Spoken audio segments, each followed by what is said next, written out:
ফেসবুকে content monetization setup করার পর বা স্টার অপশন সেটআপ করার পর যদি এরকম একটা অপশন এসে থাকে তাহলে আজকের এই ভিডিওটা আপনার জন্য। এই অপশনটা কেন দেওয়া হয়েছে, এটার কাজ কি, আজকের এই ভিডিওতে বিস্তারিত আলোচনা করব। মূলত গাইজ আপনারা দেখতে পাচ্ছেন এখানে লেখা রয়েছে সেটআপ পে আউট অ্যাকাউন্ট, মানে আপনাদেরকে ব্যাংকের অ্যাকাউন্ট অ্যাড করতে বলতেছে। আপনারা আগে যারা কন্টেন্ট মনিটাইজেশন সেটআপ করেছিলেন বা স্টার অপশনটা সেটআপ করেছিলেন তাদের ক্ষেত্রে এরকম অপশন আসবে, ঠিক আছে।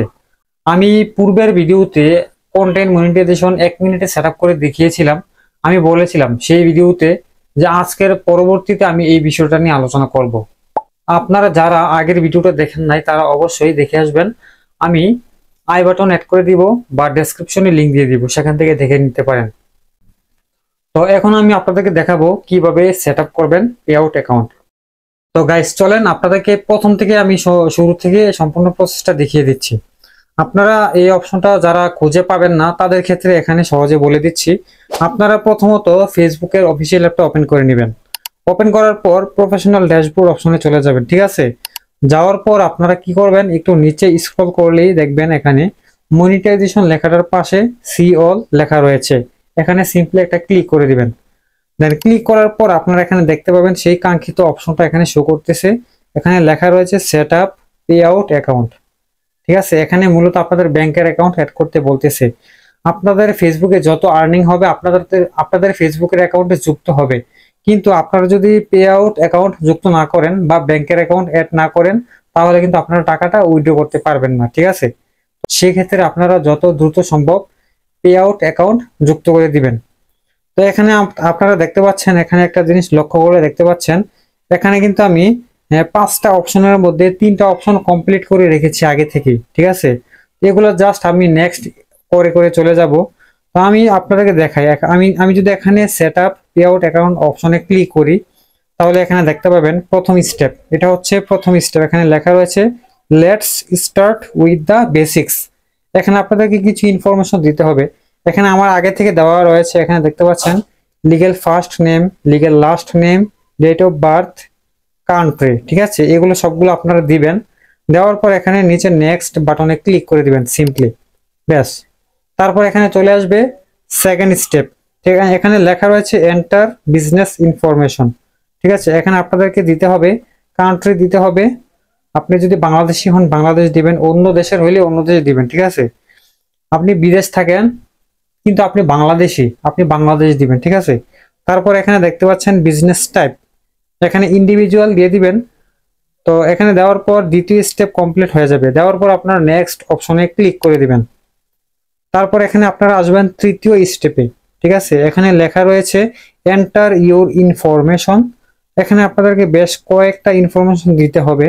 এখানে আপনাদেরকে দিতে হবে legal first name, legal middle name, legal last name. এগুলো আমি আগে থেকে দিয়ে রাখছি, আপনারা জাস্ট এগুলো ফিল আপ করে দিবেন। তারপর এখানে লেখা রয়েছে ডেট অফ বার্থ, তারপর লেখা রয়েছে প্রাইমারি অ্যাড্রেস, তারপর এখানে সিটি, স্টেট বা প্রভিন্স, তারপর এখানে দিতে হবে জিপ কোড, তারপর দিতে হবে ফোন নাম্বার। এগুলো তো সবগুলোই আপনারা দিতে পারবেন, ফিল আপ করতে পারবেন। তারপর এখানে দিতে হবে ইমেল অ্যাড্রেস।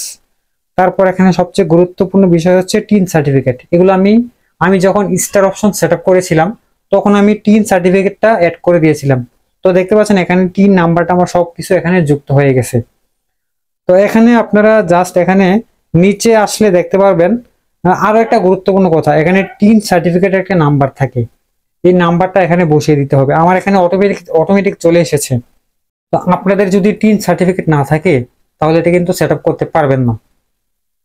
আপনারা যারা টিন সার্টিফিকেট বানান নাই তারা শীঘ্রই বানিয়ে ফেলেন। আমি এই বিষয়ে কিন্তু একটা ভিডিও বানিয়েছি, আই বাটন অ্যাড করে দিব বা ডেসক্রিপশনে লিংক অ্যাড করে দিব, ঠিক আছে। সেখান থেকে আপনারা দেখে নিতে পারেন, খুবই সহজ। তো এখানে দেখতে পাচ্ছেন সর্বশেষ সবার নিচে দেখতে পাচ্ছেন এখানে একটা চেক বক্স শো করতেছে। আমি জাস্ট এই চেক বক্সে একটা ক্লিক করে দিচ্ছি। ক্লিক করার পর এখানে জাস্ট নিচে নেক্সট বাটনে ক্লিক করে দিতে হবে। ওকে, ক্লিক করে দিলাম। তো ক্লিক করে দেওয়ার পর এখানে দেখতে পাচ্ছেন চতুর্থ স্টেপ, এখানে লেখা রয়েছে সিলেক্ট ব্যাংক অ্যাকাউন্ট। মানে আপনাদেরকে এখান থেকে একটা ব্যাংকের অ্যাকাউন্ট সিলেক্ট করতে হবে। দেখতে পাচ্ছেন আমি কিন্তু আগে স্টার অপশন সেট আপ করার সময় আমি ব্যাংকের ইনফরমেশন গুলো অ্যাড করেছিলাম। তো তো স্টার অপশনটা সেট আপ করার কিভাবে স্টার অপশনটা সেট আপ করলাম সেটাও কিন্তু আপনারা ভিডিওতে দেখে নিতে পারেন। আমি আই বাটনে ভিডিও লিংক দিয়ে দিব বা ডেসক্রিপশনে ভিডিওটা অ্যাড করে দিব, ঠিক আছে? সেখান থেকে দেখে নিতে পারেন আমি কিভাবে ব্যাংকের ইনফরমেশন গুলো অ্যাড করেছিলাম। তো ওখানে অ্যাড করার ফলে কিন্তু এখানে আমার ব্যাংকের নাম এবং অ্যাকাউন্ট নাম্বারটা শো করতেছে। আমি এখান থেকে জাস্ট ব্যাংকের অ্যাকাউন্টটা সিলেক্ট করে রাখলাম। তারপর নিচে দেখতে পাচ্ছেন লিংক পে আউট মেথড, এই অপশনে জাস্ট ক্লিক করে দিচ্ছি। বাস ক্লিক করে দেওয়ার পর আমাদের ব্যাংকের অ্যাকাউন্ট অ্যাড হয়ে গেছে। এইভাবে আপনারা মূলত ব্যাংকের অ্যাকাউন্ট অ্যাড করে ফেলতে পারবেন, খুবই সহজ। তো এখানে আপনারা দেখতে পাচ্ছেন পঞ্চম স্টেপ একটা স্টেপ রয়েছে। এই স্টেপটা একটু কঠিন, মানে একটু সময় লাগবে। আজকের ভিডিওতে আমি এটা নিয়ে আলোচনা করব না, পরবর্তী ভিডিওতে আলোচনা করব। সেই ভিডিওটা আমি খুব শীঘ্রই আপনাদেরকে দিব, ঠিক আছে? টেক্সট ইনফরমেশন কিভাবে অ্যাড করতে হয়, টেক্সট ইনফরমেশন অ্যাড না করলে কিন্তু আপনি যে ইনকাম করবেন এই ইনকামের একটা পার্সেন্টেজ সরকারকে দিতে হয় টেক্সট হিসেবে। তো সেই টেক্সট ইনফরমেশনটা কিভাবে সাবমিট করবেন পরবর্তী ভিডিওতে আমি আপনাদেরকে দেখিয়ে দিব, ঠিক আছে? আজকের এই ভিডিওতে দেখাতে গেলে ভিডিওটা অনেক লম্বা হয়ে যাবে। তো সেই ক্ষেত্রে আপনারা পরবর্তী ভিডিওর জন্য অপেক্ষা করেন। ধন্যবাদ এই পর্যন্ত ভিডিওটা দেখার জন্য। দেখা হবে পরবর্তী সেই নতুন কোনো ভিডিওতে। তো সেই পর্যন্ত সকলের সুস্থতা কামনা করে আজকের মতো আমি সৈকত বিদায় নিচ্ছি। আল্লাহ হাফেজ।